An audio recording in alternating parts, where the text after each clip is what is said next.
जय हिंद दोस्तों, आप सभी का स्वागत है एक बार फिर से आपके अपने YouTube चैनल यूनिक ज्ञान में।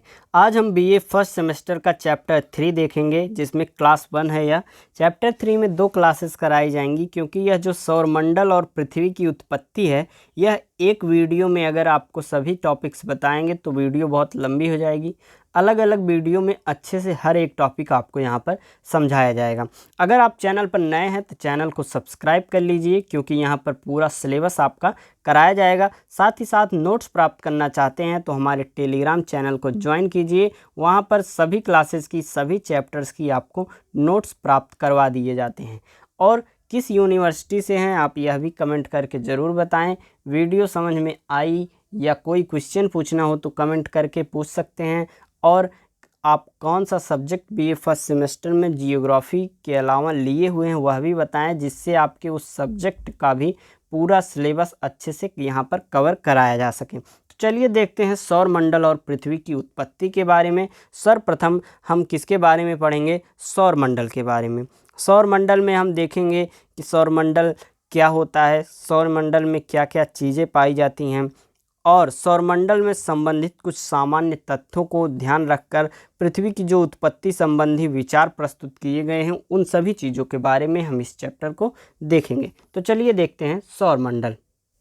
सौरमंडल का सामान्य परिचय में हम देखेंगे कि सौरमंडल जो है, पृथ्वी सौरमंडल का एक ग्रह है। पृथ्वी जो है वह सौरमंडल का एक ग्रह है। सौरमंडल जो है उसमें पृथ्वी एक ग्रह है, अतएव पृथ्वी की उत्पत्ति सौरमंडल की उत्पत्ति के साथ जुड़ी हुई है। किस प्रकार? क्योंकि जो पृथ्वी है वह सौरमंडल की एक ग्रह है, तो जिस सौरमंडल की जो उत्पत्ति है उससे पृथ्वी की उत्पत्ति भी जुड़ी हुई है। यह सत्य है कि ब्रह्मांड में इस प्रकार के अनेक सौरमंडल अथवा नक्षत्र मंडल पाए जाते हैं। प्राचीन भारतीय ग्रंथों में पृथ्वी की उत्पत्ति का श्रेय ब्रह्म या परमेश्वर को दिया गया है। ब्रह्म का निवास स्थान ब्रह्मांड माना गया है। ऋग्वेद में परमेश्वर की शांत, स्थिर एवं अर्ध सुषुप्तावास की कल्पना की गई है, जिसमें कि स्वयं शक्ति से ही ऊर्जा प्राप्त हुई एवं संपूर्ण पदार्थ ऊर्जा से संग्रहित होकर सूर्य, पृथ्वी तथा अन्य उपग्रह ग्रह बने। इस चैप्टर में हम जो हमारे पृथ्वी की उत्पत्ति के जो प्रमुख, सौरमंडल की उत्पत्ति के जो प्रमुख सिद्धांत हैं उनके बारे में भी हम देखेंगे। सौरमंडल की उत्पत्ति जो है वह संबंधी धार्मिक संकल्पनाओं को वैज्ञानिक युग में स्वीकार नहीं किया गया है। जैसे शुरुआत में लोग धार्मिक चीज़ों से उसे जोड़कर कहते थे कि इन सभी कारणों से जो है धार्मिक संकल्पनाएं बताते थे, वह बोलते थे कि इन्हीं कारणों से सौरमंडल की उत्पत्ति हुई है, लेकिन वैज्ञानिक युग में इसे स्वीकार नहीं किया गया। आइंस्टीन ने ब्रह्मांड को निश्चित किंतु असीमित बताया तथा सापेक्षता का सामान्य सिद्धांत प्रस्तुत किया। 20वीं शताब्दी में प्रारंभ विभिन्न अंतरिक्ष अभियानों तथा हबल अंतरिक्ष दूरबीन की सहायता से प्राप्त सूचनाओं ने अंतरिक्ष विषयक नवीन संभावनाओं के द्वार खोल दिए। मतलब जो हमारे अंतरिक्ष संबंधी जो चीज़ें हमें पता चली हैं, प्राचीन समय में दूरबीनों के माध्यम से लोग पता लगाते थे, लेकिन धीरे धीरे उसमें विकास हुआ, अन्य हमारे तकनीकी आई।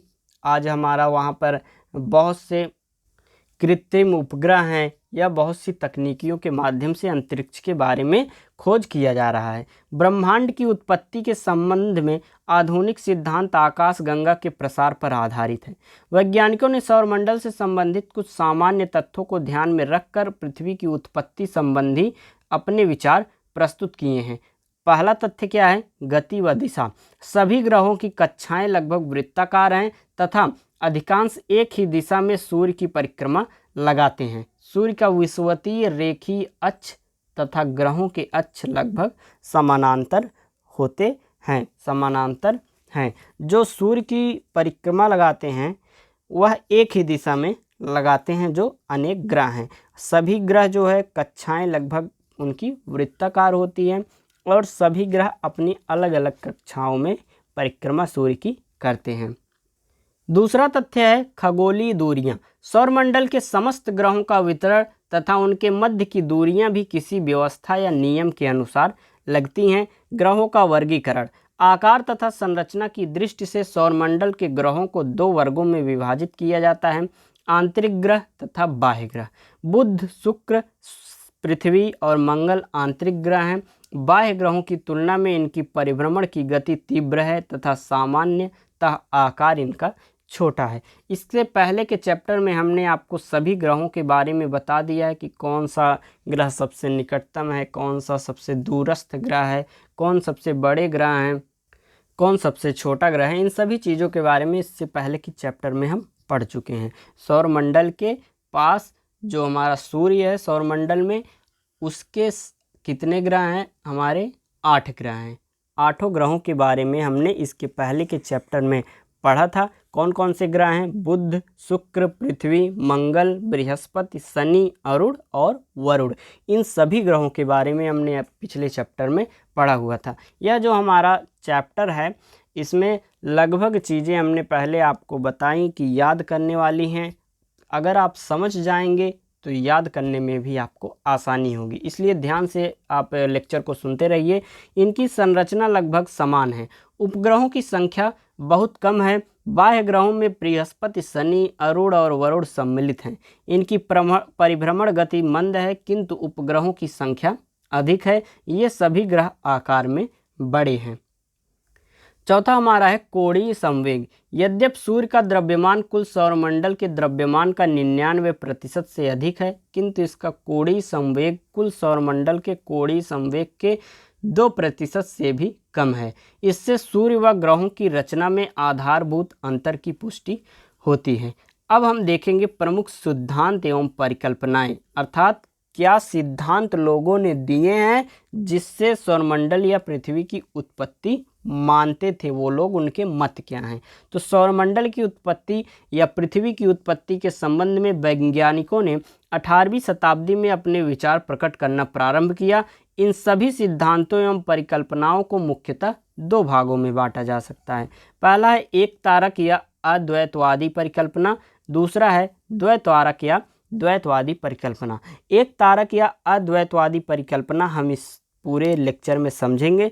अगला हमारा क्लास 2 जो होगा चैप्टर 3 का, उसमें हम द्वैतवादी परिकल्पना के बारे में देखेंगे। तो चलिए देखते हैं एक तारक या अद्वैतवादी परिकल्पना के बारे में हम। पहला हमारा है एक तारक या अद्वैतवादी परिकल्पनाएं, मोनिस्टिक हाइपोथेसिस। यह परिकल्पना एक तारे से संबंधित है। इसे विकासवादी या एकतावादी, इवोल्यूशनरी और यूनिफॉर्मिनेटेरियन परिकल्पना भी कहते हैं। इसमें पृथ्वी तथा सौर परिवार की उत्पत्ति केवल एक तारे के द्वारा मानी गई है। केवल एक तारे के द्वारा मानी गई है इसमें पृथ्वी या सौर की उत्पत्ति, इसीलिए क्या कहते हैं इसे एक तारक या अद्वैतवादी परिकल्पना। ये तो अब आपको अच्छे से समझ में आ गया होगा कि इसे एक तारक या अद्वैतवादी परिकल्पना क्यों कहते हैं। इस परिकल्पना के जन्मदाता फ्रांसीसी विद्वान बफन हैं। इसके अन्य समर्थक कौन कौन हैं? कांट, लाप्लास, लॉकियर, हर्शेल तथा रोसे। इन सभी के विचारों को हम इस चैप्टर में देखेंगे। पहला हम देखेंगे बफन की परिकल्पना। बफन की परिकल्पना अर्थात हाइपोथेसिस ऑफ द बफन। वैज्ञानिक आधार पर सर्वप्रथम फ्रांसीसी विज्ञान जॉर्ज डी बफन ने 1745 में पृथ्वी की उत्पत्ति को समझाने के लिए अपने विचारों को प्रस्तुत किया। कब प्रस्तुत किया? 1745 में। सबसे पहले फ्रांसीसी या वैज्ञानिक थे, मतलब पहले सबसे या पृथ्वी और सौर की उत्पत्ति के बारे में इन्होंने बताया हुआ है, पृथ्वी की उत्पत्ति के बारे में। इनके अनुसार बहुत समय पहले ब्रह्मांड में घूमता हुआ एक बहुत बड़ा पुच्छल तारा सूर्य के नज़दीक होकर गुजरा, जिसमें दोनों आपस में टकरा गए। इस टक्कर के उपरांत बहुत सारा पदार्थ सूर्य से अलग हो गया। सूर्य के इस द्रव्य पदार्थ में कालांतर में घनीभूत होकर ग्रहों तथा उपग्रहों की उत्पत्ति हुई। द्रव्य पदार्थ के जो बड़े भाग थे वह ग्रह बने तथा छोटे छोटे भाग एवं अवान्तर ग्रह बने। बाकी का बहुत सा पदार्थ ब्रह्मांड में ही विलीन हो गया। अब देखिए, इसे समझने का प्रयास करिए। बफन जी क्या कहते हैं कि एक बहुत बड़ा पुच्छल तारा था जो कि सूर्य के नज़दीक गया और दोनों आपस में टकरा गए। और जब पुच्छल तारा, वह जो बड़ा तारा था, उसमें और सूर्य में जब टकराव होता है तो दोनों के टक्कर से जो है सूर्य के कुछ द्रव्य उससे अलग हो गया। इस टक्कर से कुछ पदार्थ जो है उससे सूर्य से अलग हो गया और वह अलग होकर कुछ समय उपरांत जो है वह घनीभूत होकर ग्रह का निर्माण कर लेता है। मतलब कुछ समय बाद जब वह घनीभूत हो जाता है, मेल्ट पहले से रहता है एक, और बाद में जब ठोस बन जाता है तो वह ग्रह का रूप ले लेता है। ये जब टकराते हैं तो दोनों में क्या हो जाता है, दोनों टकराने के बाद क्या करते हैं, देखिए अलग अलग ये जो छोटे छोटे आपको यहाँ पर दिखाई दे रहे हैं छोटे छोटे, ये सब अलग हुए और यही सब घनीभूत होकर कहना है बफन जी का, यही बाद में जाकर क्या बने, ग्रह बने। तो यह था बफन की परिकल्पना, किसमें, पृथ्वी की उत्पत्ति के बारे में। और यह बहुत समय तक लोगों ने माना, क्योंकि यह परिकल्पना जो है बहुत समय तक सत्य प्रतीत हुई, लगभग 50 वर्षों तक, और इसके विपरीत किसी ने कोई तर्क नहीं दिया। लेकिन वैज्ञानिक युग जब आया, इसका भारी विरोध किया गया। वैज्ञानिकों ने जब समझना शुरू किया तो इसका भारी विरोध किया, और लोगों ने कहा कि अंतरिक्ष में अगर सभी पिंड अपनी अपनी निश्चित कक्षाओं में परिक्रमा करते हैं, ऐसी स्थिति में विशालकाय पुच्छल तारा जो है दूसरी कक्षा में आकर सूर्य से कैसे टकरा गया। विद्वानों का कहना है, वैज्ञानिकों का कहना है कि जो भी तारे होते हैं वह अपनी अपनी अलग अलग कक्षा में जो है वह अपना परिक्रमा करते हैं, लेकिन कैसे यह पुच्छल तारा जो है आकर सूर्य से आकर टकरा गया, क्योंकि उसकी कक्षा तो अलग होती है। पहला आलोचना ये हुआ। दूसरा क्या कि यदि सूर्य से पिघला हुआ पदार्थ अलग भी हो गया तो उससे बने ग्रह और उपग्रह गोलाकार कैसे हो गए, क्योंकि सूर्य का पिघला पदार्थ तो अनियमित था। जब सूर्य का पिघला पदार्थ निकलता है तो क्या वह कोई चीज़ टूटेगा तो क्या शेप ले लेकर सब गोल गोल ही एकदम टूटेगा, कुछ उबड़ खाबड़ टूटेगा, कुछ इधर कटा कुटा टूटेगा। तो वैज्ञानिकों का कहना है कि जब यह टूटा तो कैसे यह सभी ग्रह गोल ही कैसे हो गए, ये दूसरी आलोचना हुई। फिर कुछ अलग विद्वानों ने कहा यदि पुच्छल तारा सूर्य से टकरा भी जाए तो पुच्छल तारे का परिमाण इतना कम है कि सूर्य को किसी भी प्रकार की हानि नहीं हो सकती, क्योंकि सूर्य जो है वह बहुत बड़ा होता है। तो इसके पश्चात बफन की परिकल्पना के पश्चात फिर आते हैं कांट की वायव्य राशि परिकल्पना। जो कांट हैं वह अपनी वायव्य राशि परिकल्पना देते हैं, gaseous hypothesis of the can't, हम इसके बाद पढ़ेंगे। जर्मनी के प्रसिद्ध दार्शनिक एवं भूगोलवेत्ता इमैनुअल कांट ने सन 1755 में अपनी पुस्तक नेचुरल हिस्ट्री ऑफ हेवन में पृथ्वी की उत्पत्ति संबंधी परिकल्पना प्रस्तुत की, और उन्होंने कहा मुझे पदार्थ दो, मैं पृथ्वी की उत्पत्ति करके दिखाऊंगा। क्या कहा उन्होंने, give me the matter, I will show you how to make a word of it. हमें जो है पदार्थ दीजिए आप, और मैं आपको दिखाऊंगा कि कैसे पृथ्वी बनी हुई है, कैसे पृथ्वी की उत्पत्ति हुई थी। कांट ने अपनी वायव्य राशि परिकल्पना को न्यूटन के गुरुत्वाकर्षण नियम पर प्रस्तुत किया। उन्होंने बताया कि गुरुत्वाकर्षण नियम में प्रत्येक वस्तु पृथ्वी की ओर आकर्षित होती है तथा केंद्रोपसारी बल जो होता है प्रत्येक वस्तु पृथ्वी से दूर हटने की कोशिश करता है। कांट के विचारानुसार प्रारंभ में बहुत से पौराणिक पदार्थ से बने कठोर कण समस्त आकाश में फैले हुए थे। उन्होंने क्या कहा कि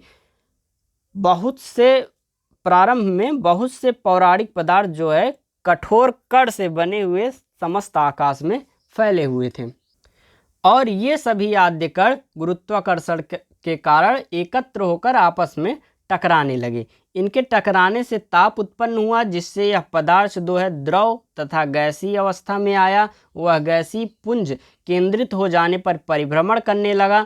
लगातार परिभ्रमण गति से गुरुत्वाकर्षण बल की अपेक्षा केंद्रोपसारी बल जो है अधिक बढ़ गया। इससे गैसीय पुंज के मध्यवर्ती भाग में उभार पैदा हो गया और इससे 9 गोलाकार छल्ले बने जो कि निहारिका के रूप में अलग हो गए, और इस प्रकार ग्रह तथा इनके उपग्रह बने और अवशिष्ट भाग सूर्य बना। बाद में चलकर यह परिकल्पना तर्कहीन प्रमाणित कर दी गई। इसमें जो हमारे इमैनुअल कांट जी हैं वह कहते हैं कि हमारी जो पौराणिक प्राचीन पहले के समय में बहुत से पदार्थ थे जो फ्रीली हमारे आकाश में घूम रहे थे। कैसा हुआ कि वहाँ पर बहुत से पदार्थ थे जो आद्यकण थे जो घूम रहे थे और गुरुत्वाकर्षण बल के कारण सब इकट्ठा हुए और आपस में टकराने लगे। और इनके टकराने से क्या हुआ कि ताप उत्पन्न हुआ। दो प्रकार के बल होते हैं, एक गुरुत्वाकर्षण बल उन्होंने बताया और दूसरा उन्होंने बताया केंद्रोपसारी बल, जो कि अधिक प्रभावित हो गया ताप के उत्पन्न होने से। और इससे जो उनके गैस के छल्ले बने हुए थे जो आपस में टकरा रहे थे, उनके मध्यवर्ती भाग में उभार पैदा हो गया और उन्होंने 9 गोलाकार छल्ले बना लिए जो कि 9 ग्रहों के रूप में बने। यह जो वह सिद्धांत देते हैं, जो परिकल्पना करते हैं, यह भी आगे चलकर तर्कहीन प्रमाणित हो जाती है और इसकी भी आलोचना की जाती है। तत्पश्चात आते हैं लाप्लास और उन्होंने अपना निहारिका परिकल्पना लाया। फ्रांसीसी विद्वान लाप्लास ने अपना मत 1796 में अपनी पुस्तक exposition of the word system में प्रस्तुत किया। उसने कांट के विचार को किसी हद तक माना, लेकिन कांट की कुछ गलतियों को दूर करके अपने सिद्धांत को संशोधित किया। लाप्लास ने अंतरिक्ष में परिभ्रमण करती हुई उष्ण एवं गैसीय निहारिका की परिकल्पना की। उन्होंने क्या कहा कि जो लाप्लास ने कि अंतरिक्ष में बहुत सी उष्ण एवं गैसीय निहारिका जो है वह परिभ्रमण कर रही हैं। अनुमानतः इसका व्यास जो है कुल सौरमंडल जितना है, मतलब जितना बड़ा अभी के समय में सौरमंडल है उतनी बड़ी निहारिका थी। विकिरण द्वारा ताप में ह्रास तथा गुरुत्वाकर्षण के कारण यह गतिशील निहारिका धीरे धीरे सिकुड़ने लगी और गतिकी के नियम के अनुसार सिकुड़ती हुई वस्तु का घूर्णन बढ़ जाता है और घूर्णन गति बढ़ने से उसका केंद्रोपसारी बल भी बढ़ गया। परिणाम स्वरूप निहारिका के भूमध्य रेखीय भाग में कुछ उभरा हुआ पदार्थ भारहीन होकर उससे अलग हो गया। यह पदार्थ निहारिका के चारों ओर छल्ले के रूप में परिक्रमा करने लगा। इसी छल्ले से बाद में उत्पन्न हुए छल्लों ने धीरे धीरे ठंडे होकर ग्रहों का रूप लिया और इसी प्रक्रिया से ग्रहों की उपग्रहों की उत्पत्ति हुई। निहारिका का अवशिष्ट भाग जो है सूर्य बना। लाप्लास का अच्छा खगोलवेत्ता व गणितज्ञ थे, अतः अपनी परिकल्पना में उन्होंने ग्रहों की रचना तथा गति संबंधी तथ्य को विशेष महत्व दिया। ग्रहों की वृत्ताकार कक्षा, सूर्य व ग्रहों का एक ही दिशा में घूमना, शनि के चारों ओर पाई जाने वाली वलय, उष्ण गैसीय निहारिका में उत्पन्न पृथ्वी के गर्भ से तप्त लावा का उद्गार आदि तथ्य लाप्लास की परिकल्पना की पुष्टि करते हैं। इन्हीं गुणों के कारण यह परिकल्पना जो है काफ़ी देर लंबी तक चली हुई थी। लाप्लास जी का कहना है कि जो निहारिका है ये यहाँ पर एक बड़ा सा निहारिका जो है यहाँ उपस्थित था। अचानक से क्या हुआ उसमें, उसका व्यास तो बहुत बड़ा था और यह जो है गुरुत्वाकर्षण बल के कारण धीरे धीरे सिकुड़ने लगी और इसमें इसकी ताप में जो है ह्रास होने लगा। और जब यह सिकुड़ती चली गई तो इसका घूर्णन बढ़ गया। घूर्णन बढ़ गया तो इसमें से कई जो है छोटे छोटे छल्ले के रूप में केंद्रोपसारी बल जब बढ़ गया तो कई भूमध्य रेखीय भाग से कुछ भाग जो है भारहीन होकर बाहर निकल गया, अलग हो गया। और यह पदार्थ निहारिका जो बड़ी सी थी उसके चारों ओर छल्ले के रूप में परिक्रमा करने लगा। और जब यही छल्ला धीरे धीरे ठंडा हुआ, ये जो छल देखिए अलग अलग निकल रहे हैं धीरे धीरे करके, आपको दिखाते हैं। ये देखिए छोटे छोटे जो निकल रहे हैं, यही बाद में जाकर ग्रहों का रूप ले लेते हैं। ऐसा किसका कहना है? लाप्लास का। इन्होंने यह बहुत बड़े गणितज्ञ थे, सभी बातों का इन्होंने ध्यान रखा था अपने देते हुए यह जो परिकल्पना दी। इसलिए सभी चीज़ों को जब इन्होंने सिद्ध किया था तो इनका जो परिकल्पना है काफ़ी समय तक चलता है। लेकिन इसकी भी आलोचना होती है और अंत में कौन आते हैं? रोसे की परिकल्पना आती है। रोसे की परिकल्पना आती है और वह जो है अपना परिकल्पना यहाँ पर प्रस्तुत करते हैं। ऐसे अनेकों विद्वान आए और उन्होंने पृथ्वी की उत्पत्ति के लिए अपनी परिकल्पनाएं जो है बताई। आपको हम तब तक परिकल्पनाएं अच्छे से समझाएंगे जब तक पृथ्वी की उत्पत्ति की असली परिकल्पना आपको ना समझ में आ जाए, मतलब असली जो है लास्ट में ही आती है कोई भी चीज़ हो, क्योंकि जब वो आ जाएगी तो उसके बाद कोई परिकल्पना सोचेगा भी नहीं। तो चलिए देखते हैं पृथ्वी की उत्पत्ति, आज हम करा कर ही क्लास को ख़त्म करेंगे। ऐसा रोसे की परिकल्पना जो है, हाइपोथेसिस ऑफ रोसे, 19वीं शताब्दी के मध्य में रोसे नामक फ्रांसीसी विद्वान ने लाप्लास के सिद्धांत में संशोधन कर निहारिका परिकल्पना प्रस्तुत किया। लाप्लास की मान्यता थी कि विशाल निहारिका से एक वलय अलग हो गया और उसी के बाद कई वलय उत्पन्न हुए जो ग्रह बने, लेकिन रोसे का कहना है कि निहारिका से लगातार कई वलय उत्पन्न हुए, प्रत्येक वलय की राशि ठंडी होकर घनीभूत हो गई तथा ठोस पिंड का रूप धारण कर ली। ये देखिए, अब पहले आपका निहारिका है, फिर धीरे धीरे उसमें से एक वलय निकलता है, फिर 2 वलय निकलता है, 3 4 वलय निकलता है, 5 वलय निकलता है, ऐसे कई वलय निकले, 8 9 निकले और वह ग्रहों के रूप ले लेते हैं। ठंडी होकर जब घनीभूत हो जाते हैं तो वह एक ग्रह का रूप ले लिए हैं। ऐसा किसका कहना है? ऐसा कहना है रोसे जी का। ये देखिए, वो कहते हैं वो जो बाद में चलकर ग्रह कहलाए। निहारिका का अवशिष्ट भाग जो है सूर्य बना। लाप्लास के अनुसार निहारिका के चारों ओर बहुत दूर तक हल्की गैस राशि फैली हुई थी। रोसे की धारणा है इतनी विस्तृत प्रसार वाली गैस राशि का घनत्व इतना कम हो गया कि उसके सिकुड़ने से एक बहुत बड़ी चपटी आकृति के गोलाकार वलय की रचना संभव ही नहीं हो सकेगी। अतः उसने बतलाया कि केंद्रीय निहारिका से लगातार कई वलय अलग हुए। उसने निहारिका की आकृति भी मसूर की दाल जैसी मानी। अंत में रोसे ने बतलाया कि पृथ्वी एक वायव्य पिंड से घनीभूत होकर द्रव अवस्था में परिवर्तित हुई और धीरे धीरे ठोस बनी।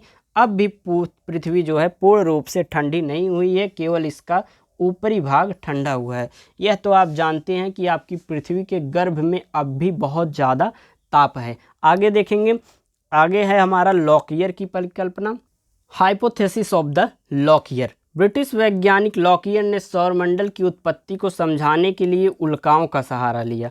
उसने अनुसार 2 विशाल उल्काओं के टकराने से विशाल निहारिका की उत्पत्ति हुई। पृथ्वी पर आने वाली उल्काओं में भी लगभग वही पदार्थ पाए जाते हैं जो पृथ्वी में पाए जाते हैं। मतलब पृथ्वी पर आने वाली जो उल्काएं हैं उसमें जो पदार्थ पाया जाता है वही पदार्थ अब भी पृथ्वी में पाया जाता है। फिर उसने लाप्लास की भांति घूर्णन करती निहारिका से वलयों का निर्माण कराया तथा उनका ग्रहों में रूपांतरण तथा शेष निहारिका में सूर्य की उत्पत्ति समझाई। निहारिका सिद्धांत के समान ही इस विचार की भी आलोचना की गई। जैसे लाप्लास ने बताया था कि एक निहारिका है, घूर्णन की वजह से उसमें से वलय का निर्माण होता है और वही वलय जो है ठंडी होकर घनीभूत होकर एक ग्रह का रूप धारण कर लेती है और जो शेष निहारिका बचती है वही क्या हो जाता है? सूर्य।